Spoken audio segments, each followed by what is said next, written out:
আগামীকালের দৈনিক রাশিফল নিয়ে বিস্তারিত আলোচনা করব ১২টি রাশির ভালো এবং মন্দ নিয়ে। এটা অতি পরিচিত প্রোগ্রাম। প্রত্যেকটা দিন আমি দৈনিক রাশিফল নিয়ে আলোচনা করি আপনাদের অ্যালার্ট করার জন্য। আগামীকাল ১২ অক্টোবর রবিবার, ষষ্ঠী তিথি, মৃগশিরা নক্ষত্র, বরিয়ান যোগ ও জন্মরাশি বৃষ। এবার ১২টি রাশিকে নিয়ে বিস্তারিত আলোচনা করব। কোন কোন দিক থেকে ভীষণ শুভ সময় থাকবে, কোন কোন দিক থেকে অনেকটাই সতর্ক থাকতে হবে, সবটাই আমি আলোচনা করব আপনাদের অ্যালার্ট করার স্বার্থে। কেন অ্যালার্ট করার কথা বলি? ধরুন এই রাশির মধ্যে আপনার রাশি আমি ভালো কিছু বললাম। আপনি যদি অ্যালার্ট থাকেন তাহলে কিন্তু আপনার জীবনে কিছু উন্নতি করতে পারবেন।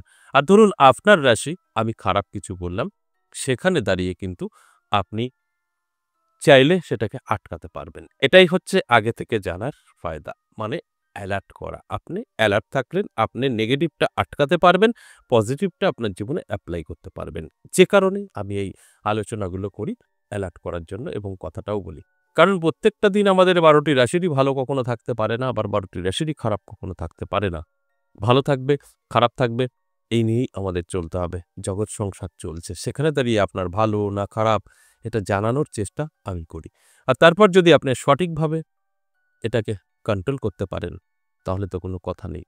আপনি আপনার জীবনটা সুন্দরভাবে গুছিয়ে এগিয়ে নিয়ে যেতে পারবেন। অবশ্যই আলোচনা থাকবে, আলোচনা করব। তার আগে আমার সাথে কিভাবে যোগাযোগ করবেন সেই বিষয়টা একটু বলে নিই। নমস্কার, জয় মা কামাখ্যা, জয় মা তারা। যারা ভীষণভাবে বিপদে আছেন, কি করবেন বুঝে উঠতে পারছেন না, নানা দিক থেকে আপনাকে চেপে ধরেছে। আপনি কোনো রাস্তা খুঁজে পাচ্ছেন না। শত্রু দ্বারা ক্ষতিগ্রস্ত, নানা দিক থেকে আপনার বিপদ, পিছু ছাড়ছে না, ঋণে জড়িয়ে গেছেন, সন্তান, স্বামী নেশাগ্রস্ত হয়ে পড়েছে, সন্তান অবাধ্য এবং আপনার স্ত্রী বা আপনার স্বামী পরকীয়ায় লিপ্ত। কি করবেন বুঝে উঠতে পারছেন না। আপনি ব্যবসা করছেন, বন্ধের মুখে চলে গেছে। চাকরিও শত্রুতা তৈরি হয়ে যাবে অবস্থা হয়ে গেছে। যোগাযোগ করতে পারেন। দেখুন আগে অনলাইন আমাদের বন্ধ ছিল। এই মুহূর্তে অনলাইন চালু আছে। অর্থাৎ তন্ত্রক্রিয়ার মাধ্যমে দূর থেকেও সম্ভব। তাই অনলাইন চালু আছে। আপনাদের বেছে নিতে হবে, দুটো ফোন নাম্বার আছে। যদি আপনি অনলাইন কাজ করাতে চান, আমার সাথে কথা বলতে চান, তাহলে হোয়াটসঅ্যাপ নাম্বারটা সেভ করে নিতে হবে। আর যদি আপনি সরাসরি আসতে চান, তাহলে কলিং নাম্বারটা সেভ করে নিতে হবে। কল করবেন, আপনার নামটা লিখিয়ে দেবেন এবং আপনার কোনো সমস্যা বা আসতে গিয়ে কোথাও প্রবলেম হলে কল করবেন, আপনাকে সম্পূর্ণ গাইড করে নেবে। সম্পূর্ণ দায়িত্ব তার। কিন্তু আপনার কলিং নাম্বারটাতেই কল করতে হবে। আপনি হোয়াটসঅ্যাপ নাম্বার সেভ করবেন না। আর যারা আসতে পারবেন না, যারা অনলাইনে কাজ করাতে চাইছেন, তারা কিন্তু কলিং নাম্বার সেভ করবেন না। তারা হোয়াটসঅ্যাপ নাম্বারে গিয়ে ভয়েস বা লিখে বলবেন, আপনার বলা, যা আপনার ইচ্ছা বা আমি অনলাইন কাজ করাতে চাই বা আমার এই সমস্যা, কথা বলতে চাই। আমাদের এখান থেকে কিছু প্রসেস পাঠানো হবে, কমপ্লিট করবেন। তারপর আপনাকে এখান থেকে কল করা হবে ২৪ ঘন্টার মধ্যে।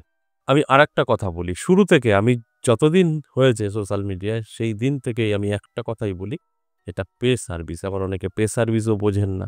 এই প্রশ্নও আপনাদের থেকে আসে। পে সার্ভিস আবার কাকে বলে? বুঝতে পারলাম না তো। ম্যাক্সিমাম লোক এটাই বলে। তাদের ক্ষেত্রে বলি, এখানে ফিস দিয়ে দেখাতে হয়। জেনে শুনে আসবেন অনলাইনে। না জেনে শুনে প্রবেশ করবেন না। ৪০ মিনিট নষ্ট করে, ০.৫ ঘন্টা নষ্ট করে তারপর আমি জানি না তো, এইসব চলবে না। তাহলে আপনার ক্ষতি আপনি নিজে করবেন। তাই জানবেন, বুঝবেন যে না এখানে খরচা মানে আমাকে ফিস দিয়ে দেখাতে হবে। তবে এখানে আসবেন, আপনার সমস্যা বলবেন। কারণ ফ্রিতে কিছু এখানে হয় না। অনেক জায়গায় হয়। সেখানে যোগাযোগ করবেন। আমাদের এখানে হয় না। ফ্রি পরিষেবা দেওয়ার মতন সময় আমাদের নেই। কারণ কথাই আছে, ফ্রি পেলে আলকাতরা খায়। তাই যখনই ফ্রি হয়ে যাবে, যার প্রয়োজন নেই, আপনার হয়তো জানা নেই, এখন ২ বছর ৪ বছর বাচ্চাদের কাছেও মোবাইল থাকে। বাবা-মা খাওয়ানোর জন্য একটা মোবাইল দিয়ে দেয়। মোবাইল দেখে আর বাচ্চাকে খাওয়ায় ২ বছর বয়স। তাই এই ২ বছর, ৪ বছর, ৬ বছরের বাচ্চাদের ভিড় হবে যদি ফ্রি হয়। কারণ মোবাইল তো আছেই। এটাও তো দেখতে মনে করবে, এটা বুঝতেই পারবে না এটা কি গেম খেলা নাকি বুঝতে পারবে না। এটার ডিস্টার্বটা বেশি হবে, যে কারণে আমাদের সিস্টেমেটিতে আসতে হবে। তাহলে যার প্রয়োজন সেই আসবে। অপ্রয়োজনীয় লোক আউট হয়ে যাবে। কারণ আমি ১ম এ আমি দেখেছি যে বহু ডিস্টার্ব হয়। ৫ বছর, ৬ বছর, ৭ বছর তারা বেশি ডিস্টার্ব করে। তাই এই সিস্টেমেটিতে আসতে হবে আপনাকে। আপনার যদি মনে হয় পারবো তবেই হোয়াটসঅ্যাপে আসবেন, না হলে আসবেন না। এটা আমার অনুরোধ। এবার আসুন আমার কাছে যারা সরাসরি আসতে চাইছেন, কোথায় আসবেন, কোথায় পাবেন? আপনি তো কল করে অবশ্যই জেনে নেবেন। তার আগে আমি একটু বলেই দেই। এটা দুটো জায়গায় পাবেন, তারাপীঠ এবং আমার নিজের মন্দির দাস মহাবিদ্যা কালীবাড়ি, বীরনগর। এখানে পাবেন প্রত্যেক সপ্তাহে, যেটা বীরনগর, প্রত্যেক সপ্তাহে ৩ দিন করে। সোমবার, মঙ্গলবার, বুধবার। আর তারাপীঠে পাবেন ইংরেজি মাসের শুরু এবং শেষ।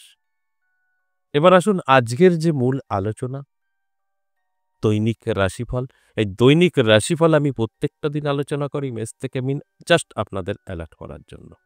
তাই আমি আজও বলব সম্পূর্ণটা দেখবেন। আপনার রাশির ভালো না মন্দ সেটাকে অবশ্যই আপনি কন্ট্রোল করতে পারবেন। আমি খারাপ বলছি আপনার রাশির, আপনার খারাপই ঘটবে তা কিন্তু নয়। আপনি সেটা আটকে দিতে পারবেন। কিছুই ঘটবে না। এটাই হচ্ছে মজা আগে থেকে জানার। কারণ আপনি যদি জানতে পারেন আপনার বিপদ আছে, আপনি সেখানে যাবেন না, ওটা আপনার হবে না। এটা আমি চ্যালেঞ্জ দিয়ে বলতে পারি। এবার আসুন মেষ থেকে মিন ১২টি রাশিকে নিয়ে বিস্তারিত আলোচনা করি। মেষ রাশির জন্য খুব একটা ভালো সময় নয়। একটু সাবধানে থাকুন, সতর্ক থাকুন, চোখ কান খোলা রাখুন।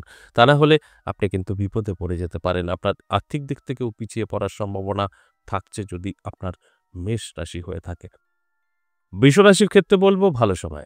আপনার বৃষরাশি, আপনার সময়টা কিন্তু আগামীকাল ভীষণ শুভ থাকবে। নানা দিক থেকে অর্থ এসে হাতে ধরা দিতে পারে। কারণ আর্থিক দিক থেকে সচ্ছলতা বোধ করবেন আপনি। আপনার সময়টা অত্যন্ত শুভ। মিথুন রাশির ক্ষেত্রে বলব সাবধান থাকুন। আপনার বন্ধু, আপনার বান্ধবী আপনার ক্ষতির কারণ হতে পারে। তাই মনের কথা বলা যাবে না। যতটা পারবেন নিজেকে কন্ট্রোল করবেন এবং বিশ্বাসটা আগামীকালের জন্য মানুষকে বন্ধ করুন। বিশ্বাস করা যাবে না। বিশ্বাস করলেই আপনি তার থেকে কিন্তু ক্ষতিগ্রস্ত হতে পারেন। দেখুন কর্কট রাশির ক্ষেত্রেও বলব খুব একটা ভালো নয়। আপনার স্বাস্থ্য আপনার সাথ দেবে না। তাই রিচ খাবার থেকে দূরে থাকুন, শরীরের যত্ন নিন, দেখবেন অনেকটাই ভালো থাকবেন। তা না হলে আমি যে কথাগুলো বলছি এগুলো কিন্তু আপনার সাথে মিলতে বাধ্য। আপনি যদি অ্যালার্ট না থাকেন তাহলে আপনার কিন্তু স্বাস্থ্য সাথ দেবে না। তাই অ্যালার্ট করাটাই আমার কাজ। এরপর সিংহ রাশি। সিংহ রাশির জাতক জাতিকাদেরও কিন্তু বলব যে আপনার সময়টা একটু শুভই আছে। আপনি যেকোনো কাজে সাকসেস পাবেন এবং আপনার বহুদিনের আটকে থাকা কাজ ক্লিয়ার হবে। তাই আপনাকে ঝাঁপিয়ে পড়তে বলব, অর্থাৎ চোখ কান খোলা রাখুন। আপনি কোনো দিকে পা বাড়াবেন না। আপনার লক্ষ্যে আপনি হাঁটা শুরু করুন। অবশ্যই পৌঁছে যাবেন। আপনার জন্য আগামীকাল দিনটি অত্যন্ত শুভ। আর সবসময় আমি একটা কথাই বলি যে শুভ সময়টা শুভ কাজে ব্যবহার করতে হয়। সেখান থেকে বেনিফিট আমাদের অবশ্যই আসে। কন্যা রাশির জন্য বলব সাবধান থাকুন। আপনার বদনাম, সমালোচনা, সম্পর্ক নষ্ট হওয়ার সম্ভাবনা কিন্তু থাকছে। তাই আপনার কাছের যারা আছেন তারাই আপনার বদনাম সমালোচনা করবে এবং সম্পর্ক আপনি বিবাহিত বা অবিবাহিত নষ্ট হওয়ার সম্ভাবনা থাকছে। তাই এখানে দাঁড়িয়ে আপনাকে অবশ্যই অ্যালার্ট থাকতে হবে। চোখ কান খোলা রাখতে হবে। তবেই কিন্তু এটা আপনি বুঝতে পারবেন যে কি করণীয়। এরপর তুলা রাশি। তুলা রাশির জন্য যথেষ্ট শুভ সময় থাকবে। নানা দিক থেকে আপনি সুযোগ পাবেন। নানাভাবে আপনার কাছে সুযোগ এসে ধরা দেবে। তাই আপনার ক্ষেত্রে বলব অ্যালার্ট থাকুন, চোখ কান খোলা রাখুন। আপনার যদি তুলা রাশি হয়ে থাকে সময়টা কিন্তু আপনার দুর্দান্ত ভালো। এই ভালো সময় অর্থাৎ আপনার যে শুভ সময় সেটাকে অবশ্যই শুভ কাজে ব্যবহার করতে হবে। তবেই আপনি কিন্তু এর বেনিফিট পেতে পারেন। তাই অ্যালার্ট করার জন্যই আমার এই আলোচনা। এবং বৃশ্চিক রাশির ক্ষেত্রেও বলব আপনার সময়টাও কিন্তু যথেষ্ট শুভ। এই শুভ সময় আপনি কি করবেন? চোখ কান খোলা রাখুন, অ্যালার্ট থাকুন। দেখবেন আপনি যেকোনো কাজে যদি কোথাও যোগাযোগ করে রেখেছেন সেখান থেকে 100% শুভ খবর পাবেন। অর্থাৎ বেকারত্ব দূর হতে পারে যদি আপনার বৃশ্চিক রাশি হয়ে থাকে। এই বেকারত্ব দূর মানে বিশাল একটা পাওয়া। তাই আপনার অ্যালার্ট থাকাটা অবশ্যই প্রয়োজন। আপনি অ্যালার্ট থাকলে সম্পূর্ণ বিষয়টা আপনি বুঝতে পারবেন আপনার কি করণীয়। সেইভাবে চললে ভাগ্যের চাকা ঘুরতে পারে। ধনুরাশির ক্ষেত্রে বলব ভীষণ শুভ সময়।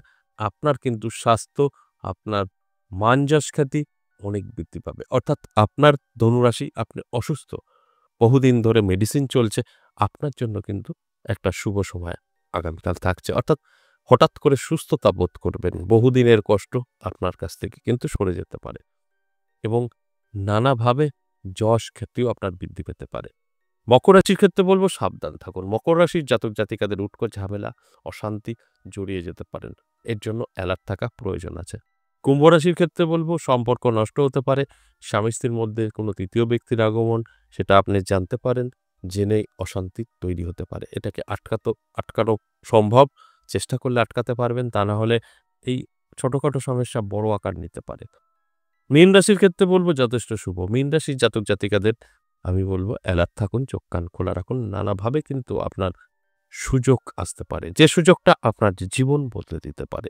এই যে মেষ থেকে মীন ১২ টি রাশিকে নিয়ে আলোচনা করলাম, এটা সম্পূর্ণ এভারেজ এবং সর্বজনীন। এখানে দাঁড়িয়ে 50% জাতক-জাতিকাদের মিলবে, 50% জাতক-জাতিকাদের নাও মিলতে পারে। আশা করি বুঝতে পেরেছেন। আজ এ পর্যন্তই। আবারও আসব নেক্সট ভিডিও নিয়ে। ততক্ষণ ভালো থাকুন। নমস্কার।